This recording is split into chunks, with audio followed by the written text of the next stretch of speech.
Cody Rhodes, he just wasn't part of AEW. For a time, he was AEW, a founding father and EVP, a man who smashed the symbolic throne and promised a revolution. He was the ultimate babyface who bled for the company. So how did it all unravel? How did the cheers turn to confusing boos? And how ultimately led to his shocking departure and his return to WWE? Today, we're not just asking, but answering what really went wrong with Cody Rhodes in AEW. He was the all-American hero who refused to turn heel, but WWE fans, well, they embraced him, while AEW fans decided to reject him in the first place. Why did the AEW audience turn on one of the company's architects? And why was Cody's stubbornness his own doing? Was it his own doing? Or was it just simply an AEW fan base problem? From his infamous "I'll never challenge for the AEW World Title" stipulation to a promo styles that felt out of sync with AEW's evolving identity, we are dissecting the creative decisions that put Cody on a different path than the company that he helped build. Was it that Cody changed, or was that he didn't? While AEW and its fan base evolved around him, we explore that argument and what went wrong wasn't a failure. But was it simply a case of a story outgrowing its storyteller, making his WWE return almost inevitable? Let's deep dive into Cody Rhodes' AEW tenure and what went wrong. Initial AEW visionary, Cody Rhodes was a foundational figure in AEW, embodying the do it without the machine spirit, initially connecting deep with the fans that created AEW. It was through high emotion, high stakes, and performances, and a commitment to legacy. The shift in fan discourse, over time, Cody Rhodes' character and storylines became confusing and often key to a segment of the AEW audience. His act, once red hot, began to cool, leading to genuine boos, not heel heat. This was fueled by aggressive babyface stance. His staunch refusal to turn heel, even when it seemed appropriate or desired by fans, ironically made him feel even more of a heel. Dude, if they want to boo you, let them boo you, but not Cody Rhodes.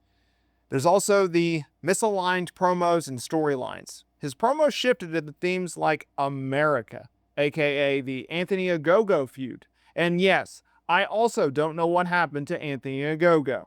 How about the awkward shoot-style declarations that felt out of sync with AEW's evolving and edgier style? He was perceived as delivering TED Talks gone rogue. How about his NWA-inspired theatrical world?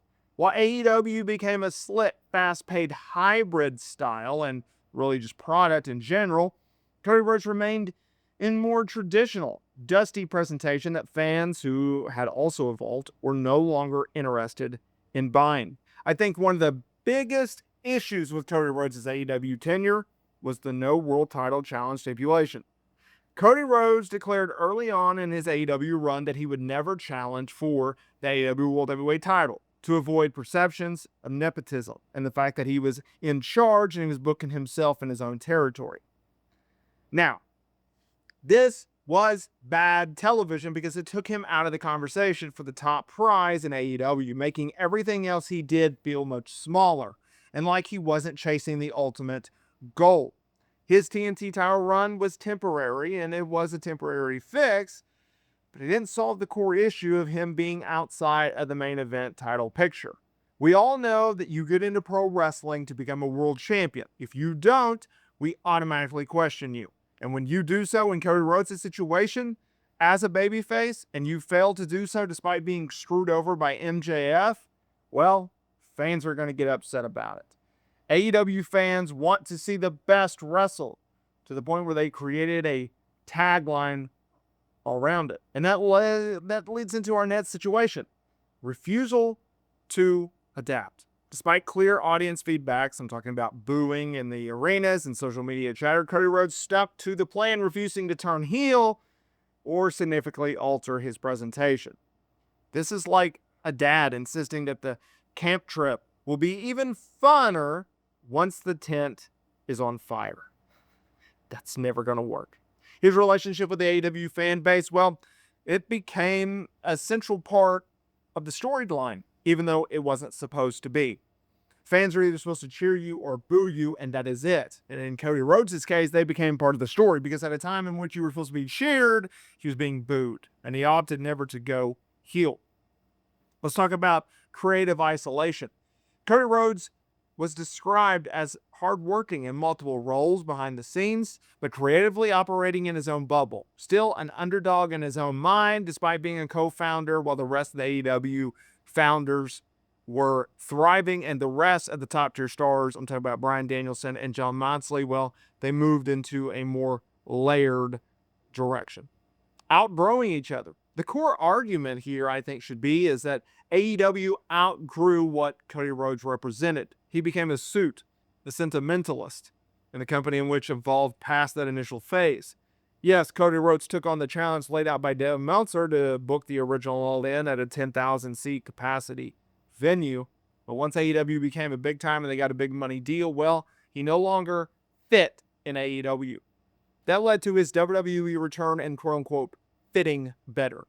I think most people would agree that his return to WWE in 2022 at WrestleMania 38 felt perfect because WWE needed Cody Rhodes. They needed someone polished, grandiose, and emotional.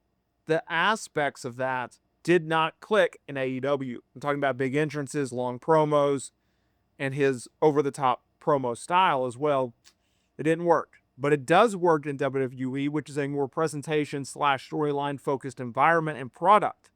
AEW's limits for his style? Well, I think in the end, it was a situation in which AEW exposed the limits of what Cody Rhodes could be when he was in control of his own narrative. This leads to melodrama, legacy symbolism, and emotional weight that, well, AEW was moving away from, and its fan base was looking for an alternative. I mean, that's what AEW got off the ground with, being an alternative to the big and mighty WWE. Now, I also want to talk about Cody Rhodes' legacy, because despite the negatives, despite the things that did not work out, he did leave a legacy. It's a legacy in which we should all embrace, we should all love. Despite the unraveling, his AEW run was ambitious, passionate, and packed with moments that mattered. He literally bled for this company. He went through a freaking table on fire. Do you all remember that? His reverse DDT off the middle rope. I think he was battling Andrade. He went back first into a flaming table. Yeah, that's what happened. At the end, though, I think this is what happened. This is why it all went south. What went wrong with Cody Rhodes' legacy? I think it's due to the fact that he was stubborn to refuse to turn heel. That could have been, and is really the argument, is, well, that was the most heel thing he could have done. I think Cody Rhodes is wrong. I think the fact that he refused to turn heel was actually his downfall. It was his detriment. Because if he would have turned heel, there could have been one of two things happen. Either he becomes a cool heel and the fans love him because he actually embraced the dark side. He went Darth Vader. Or he would have become the biggest heel in AEW outside of an MJF, outside of a Britt Baker. Because then the fans would have been like, okay, fine. Finally, you're giving us what we want, and we will then now boo you for the right reasons, right? It's no different from the John Cena thing of like, if you do not boo this man to the point where Vince McMahon has had enough, then the fan base may just stop giving up on John Cena. But they never gave up on John Cena because WWE always gave them a reason to boo him. I think it's night and day. I think John Cena at the time was a much bigger star than Cody Rhodes was at AEW. And I think the fact that he refused to turn heel and then go against his own stipulation that he would never challenge for the world title, like all that could have been, wiped out. Everything would have been fine. He just refused to do so. And at the end of the day, when you refuse to do it, well, the fan base are going to push back and they're not going to like it. And in the end, Cody Rhodes, he suffered that downfall.